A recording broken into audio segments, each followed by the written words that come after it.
Today on Clear Your Clutter Inside and Out, we're talking about accountability. Do you take ownership of your life, or is it life situations that are at fault? How do you react when stuff doesn't go your way?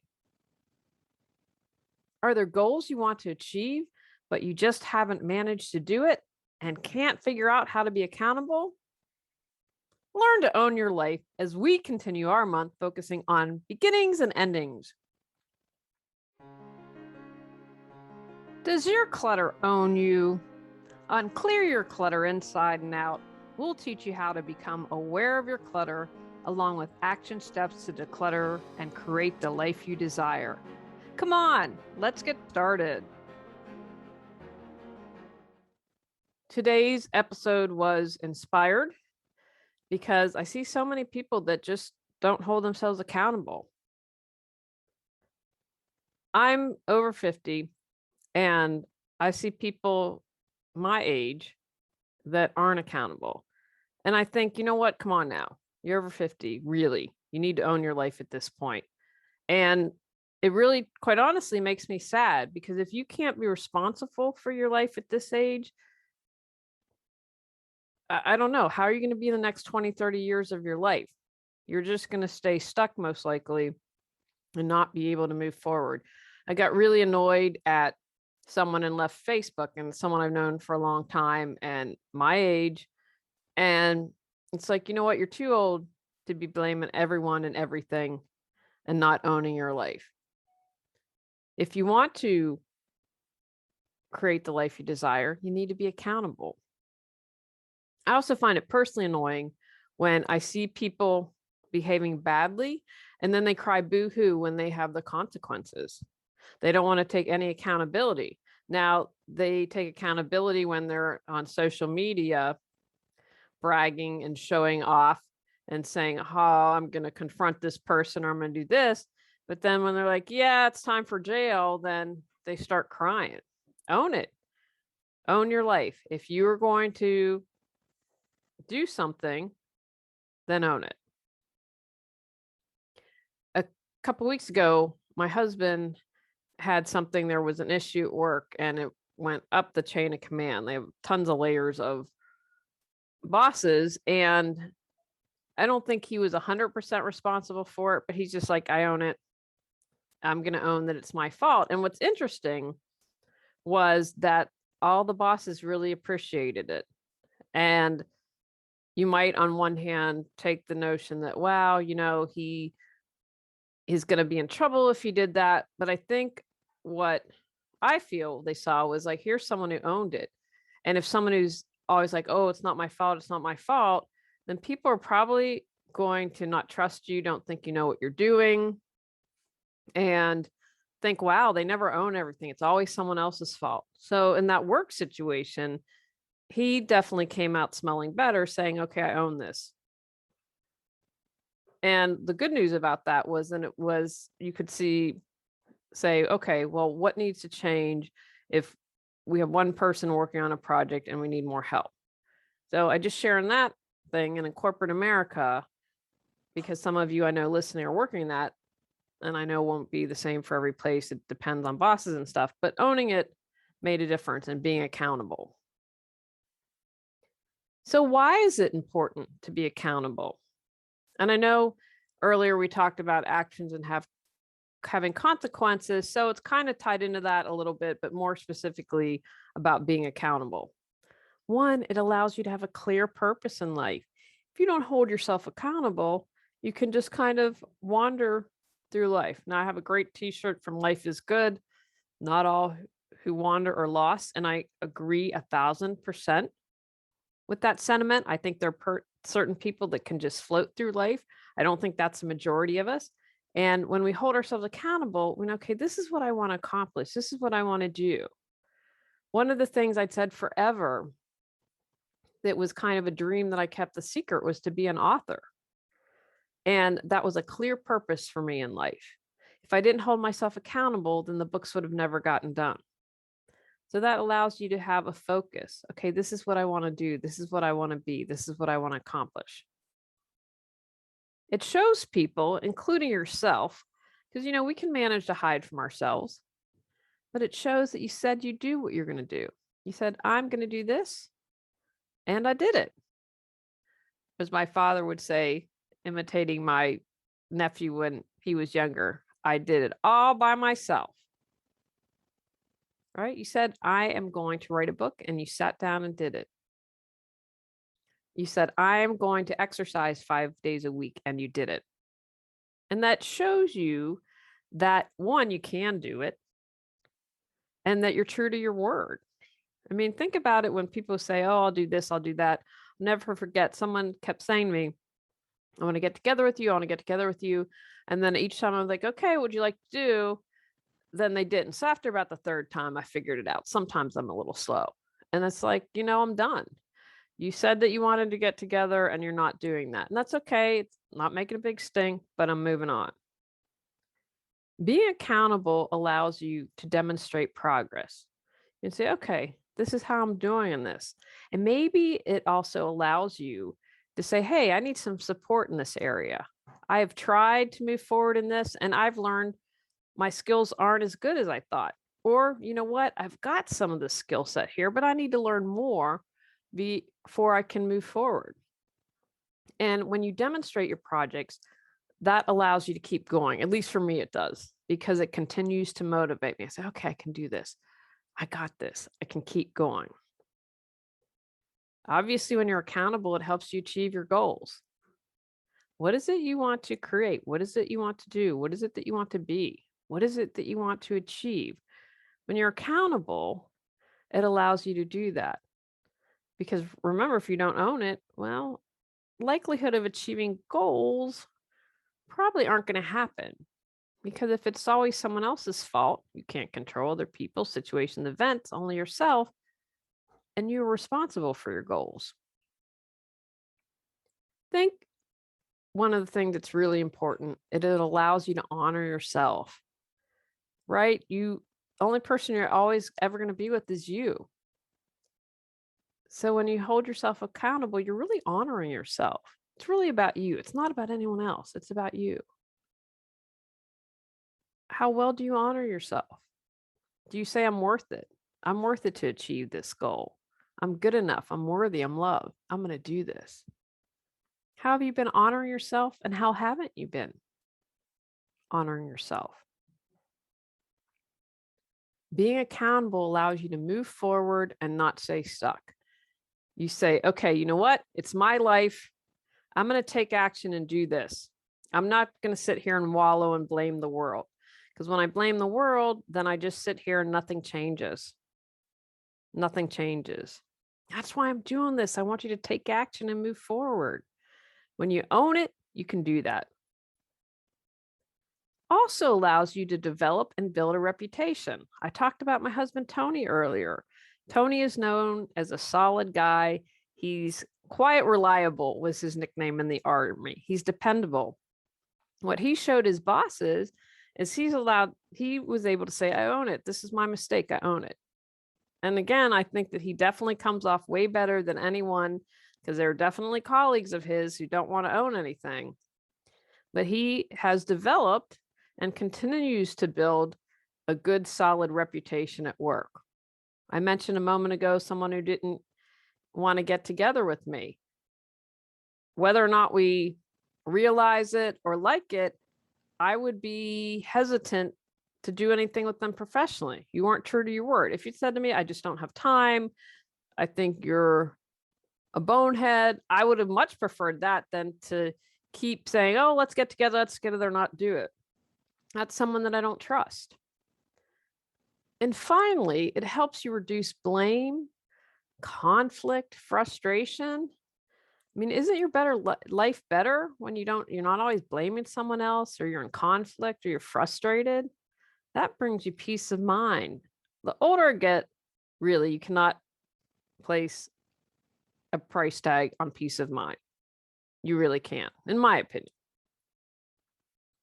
So what are barriers to accountability, right? Because if we're not doing it, there must be a reason. Easier said than done to say, oh, be accountable.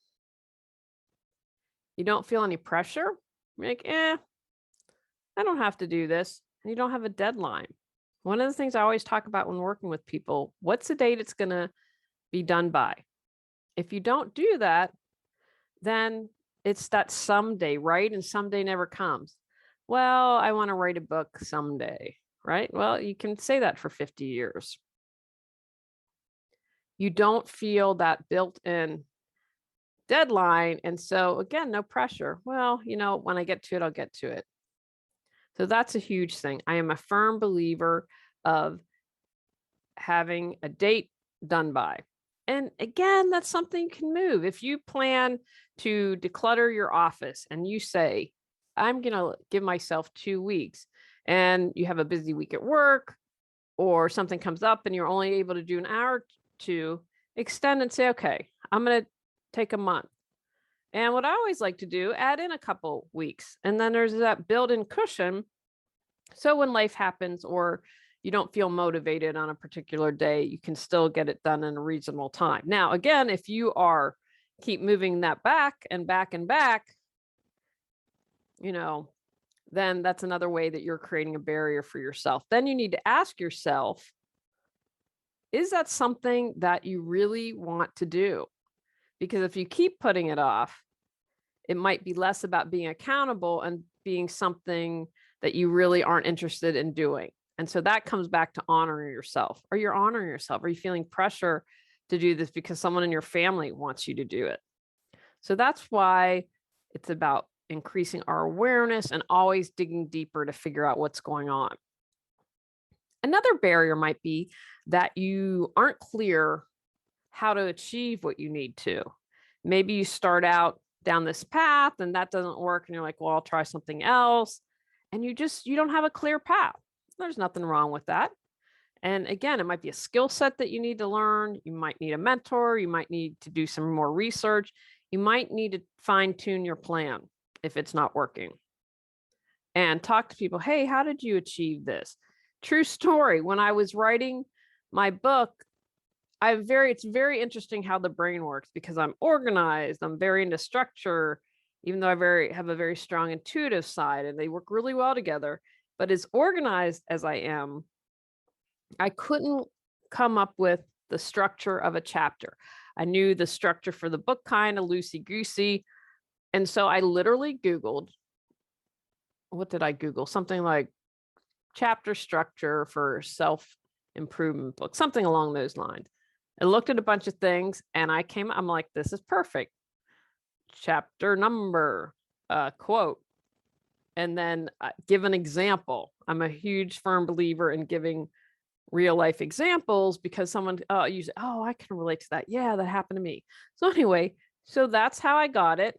And that's how I did it because I didn't know how to achieve writing a good structured chapter that would get my point across. So I took action and figured out how to do it.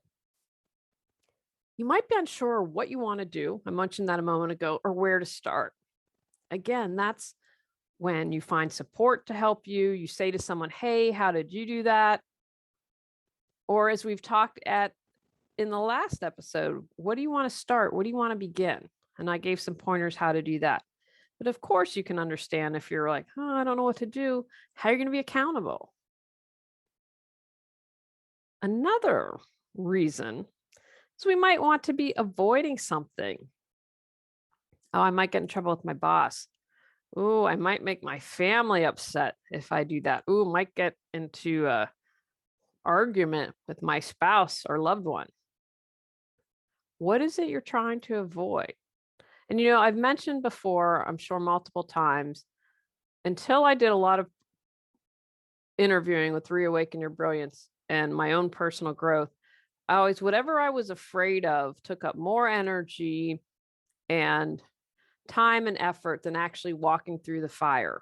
So if I was trying to avoid something, it was usually easier to just go for it and do it instead of the energy to hold it back. And the reality is probably 99% of our really deep fears don't come to pass.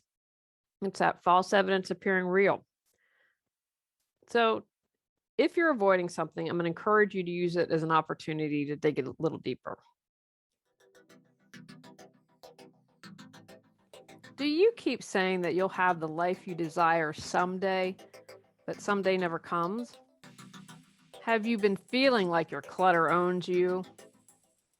Looking for a little more support that's budget friendly? We'll be doing weekly take actions and creating a community to move you forward so you can discover joy and freedom. Visit Declutter Your Life with Julie Coraccio on Patreon to learn more, or find the link on reawakenyourbrilliance.com. The how-to. How do we be accountable? First, I'm going to suggest have a good attitude. Gratitude is attitude. Attitude is everything. Talked about consequences. If you don't hold yourself accountable personally and professionally. So be aware of that. You may say, okay, there are consequences to my actions, so I might as well be accountable. I might as well go for it. Understand that long-lasting change takes time and effort. Most of us don't have that one night of darkness like Eckhart Tolle. So it takes time. I'm always evolving, always a work in progress. I know it takes time. That book, think about the books today, 4 years for the one book, 4 years to do it. Wrote a really long draft. And I was like, ugh. And then a year later picked it up and said, this isn't working. I need to Google a chapter structure. So it usually takes time. Learning lessons. I'm not a fan of the word mistakes. Learning lessons are part of it. Understand that. Believe in yourself. Believe it's worth it to invest in yourself. Just take responsibility. No excuses. You know what? My attitude is going to be no excuses. So if you start off with some kind of parameters, beliefs that are going to support you in having a good attitude, that's going to go a long way. Think about when you're cranky and think about when you're feeling good. It definitely affects everything. So have as good an attitude as possible. That's where we want to start. Keep track. Write stuff down. Not all in your head. I always tell all my clients, write it down. You'd be surprised at how many people don't. I went back to, I'm a huge fan. I got this from my father of legal pads and used those forever. This year, 2020, because we moved, I said, in 2021, forgot my year there. In 2020, then I'm like, I'm moving. I'm going to get a planner so I can have everything. It has a pocket and everything for moving. I'm going to keep everything together. And I just ordered my planner for 2022 and I'm excited to get that started. Going with emerald green this year, green growth. I thought that would be a really good color. I have my turquoise that I love. And despite what my husband says, I'm painting my office turquoise. It allows me to keep track, write stuff down. I have a list at the beginning of the month. It allows me to create goals. I've done an entire podcast on SMART goals. If you create the goals and do those steps, it's going to make it easier for you to achieve them and be accountable. And understand why it's important to you. I mentioned that a moment ago. If you're not being accountable, then maybe that's a signal it's not important to you. So focus on your priorities. Really take the time. It's one of those stitch in 9 saves time, or whatever the saying is. When you understand what really matters, it really makes it easier for you, because you can easily say, that's not part of my goal, let it go. And I can focus my time and energy and accountability on what's important to me. Make a promise to yourself. For me, I promise to take better care of you. I promise to take better care of you, body. I haven't been doing a great job for the past 14 months. So I'm going to promise you, I'm going to do better. Well, you don't want to let yourself down, do you? That kind of puts a new twist on it. You come to say like, yeah, my boss, I'm not invested in my job, but I hope you're invested in yourself. Hey, I promise you, self, I'm going to do this for you, for us. Understand your motivation. If you don't have a strong motivation, it's not likely to get done. So if you're aware of that and understand, okay, This is my motivation and this is why it is. And really tap into that. I'm a huge fan of doing vision boards or a huge fan of doing lists. When we were leaving the house, I had to check in with my dear beloved Judy, and she had phrased something so well. She had the image of moving up stakes and saying, you know what, we don't want to be here. I don't want to be in a neighborhood where people aren't accountable for their actions. They want to hold other people accountable and they want to change, and they don't like it when they're asked to be accountable. So that was a good visual reminder, having that phrase for me. Understand my motivation when I don't want to pack, when I'm exhausted, when I don't want to declutter anymore. My motivation is to get into a better neighborhood. So be aware of your motivation. And if you're lacking motivation, I'll bring it back to priorities. Create a schedule and be aware of your habits. One of the things I have done is to make walking a priority. My goal is the smartwatch has been great at holding me accountable. But when I look at my schedule, like today, I'm going walking with a friend. I'll probably get in 10,000 miles. I know we're walking today, but exercise, I'm always looking, where can I do my exercise pocket?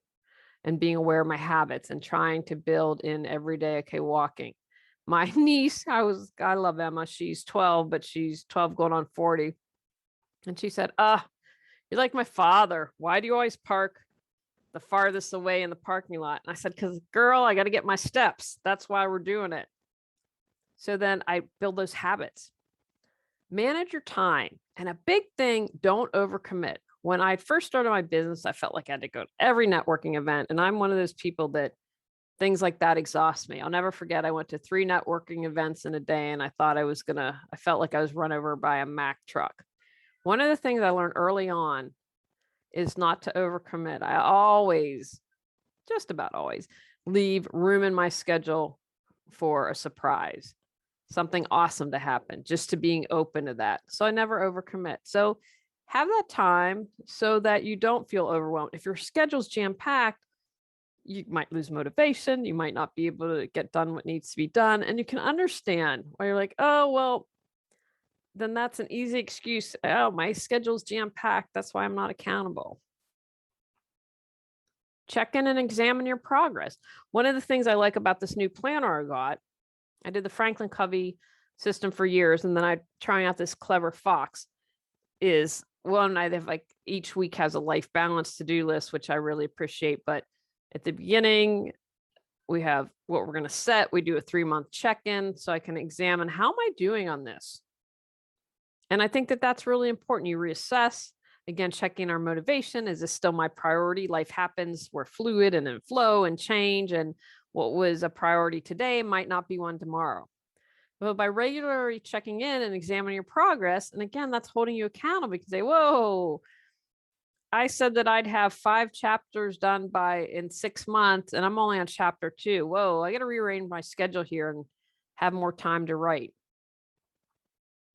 Create a plan. What are your distractions going to be, and how will you overcome? So let's talk about exercising and walking. My distraction is always work to do, right? Oh, I got to write a book. I got to write more. I got to do the podcast. So easy for me to say, oh, I've got work to do. And that can serve as the distraction. So understand how you can overcome your obstacles and challenges. For me, getting a smartwatch, really, he'll ding me here soon and say, would you like to go for a walk? Would you like to get up and stretch? And so that's one of the ways that I did it. I write it down, because I write it down, I'm more likely to do it. Weekly, I am watching my nieces and nephew for another few days, and I'm exhausted. They are good kids and teens, but no one drives. So my father and I are tag teaming, and it's almost over. It has been a long 10 days, and they are awesome, but I haven't been able to do much because I'm going to go feed the dogs after this, and just a lot going on. I got a walking buddy. I have 2 women that like to walk. And so at least once a week, I'm going to be able to walk with someone. And one of the women is in the gym that we're going to join. So she said she likes to do classes. So that's going to be another thing. Like I was like, you know what? If I have to tell someone, even though I'm not a morning person, I'm going to do a class, I will get up and do that. Be aware of your words. I can't. My brother would never let the kids say I can't when they were younger, which I think was a really good thing as a parent to do. And your perspectives, be aware of all that and use that to create your plan to hold yourself accountable. If you know that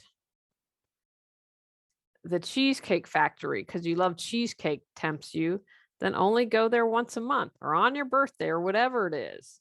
Know how you'll be able to handle those challenges. And everyone's going to have challenges. It's not just you. Don't get in the woe is me.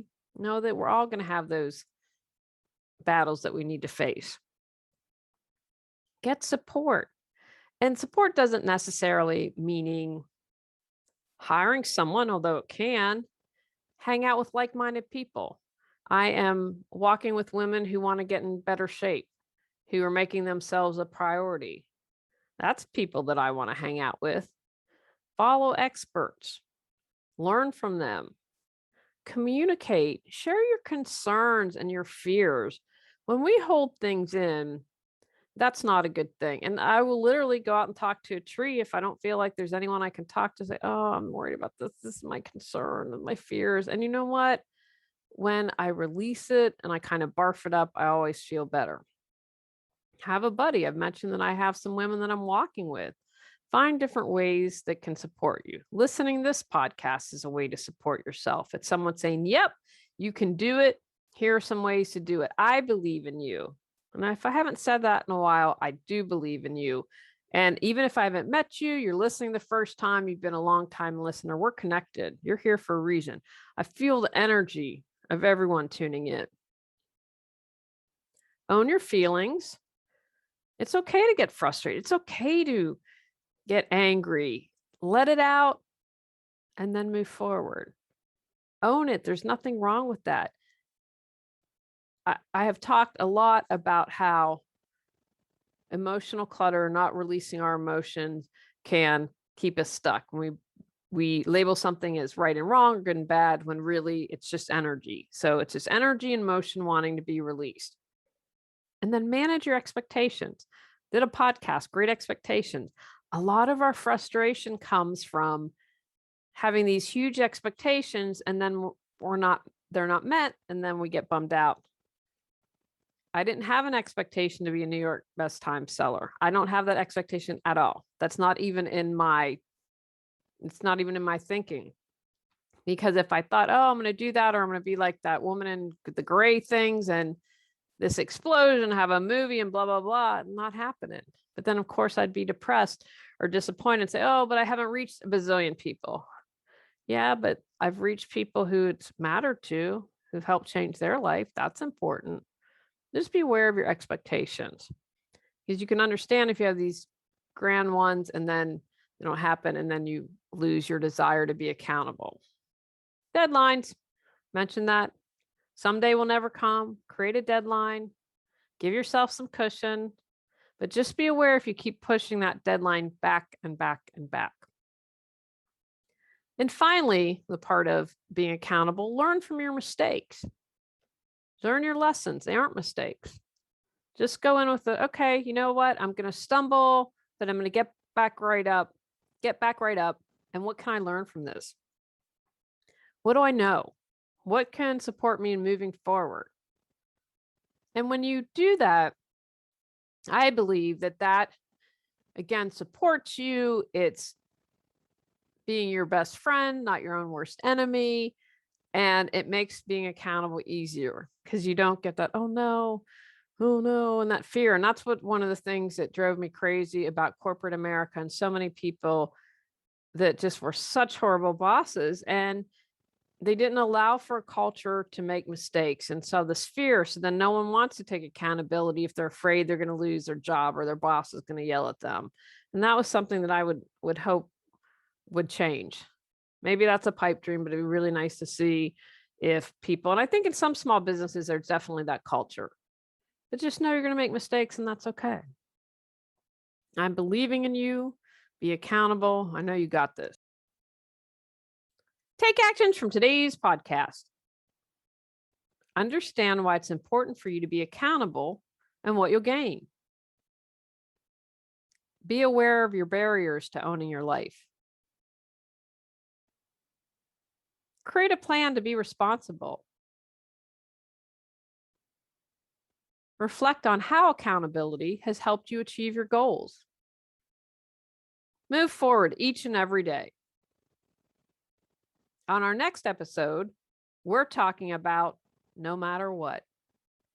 Go out, clear your clutter to create the life you choose, deserve, and desire.